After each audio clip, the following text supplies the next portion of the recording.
నిత్యశ్రీ దగ్గర ఎన్ని chalk pieces ఉన్నాయి కౌంట్ చేయి. 1 2. ఓకే. తేజస్వి నీ దగ్గర ఎన్ని చాక్ పీసెస్ ఉన్నాయి కౌంట్ చేయి.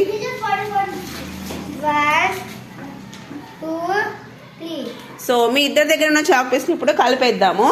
సో ఈ కలిపి మొత్తం ఎన్ని అయితే చూద్దాం. ఇలా అయ్యమ్మా తీసుకోబెట్ట. సో మొత్తం ఎన్ని ఉన్నాయి కౌంట్ చేయనా. 1 2 3 4 5. ఓకే ఎన్ని ఉన్నాయి 5. సో ఇలా కలపడాన్ని ఏమంటామంటే యాడ్ చేయడం అంటాం. ఇలా యాడ్ చేయడాన్ని మనము ఇలా ప్లస్ సింబల్తో రాయాలి.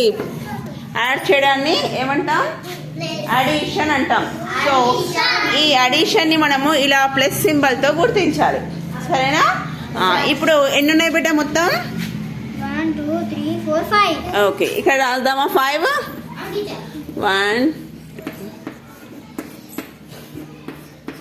ఎన్ని మొత్తము 5 కదా. ఓకే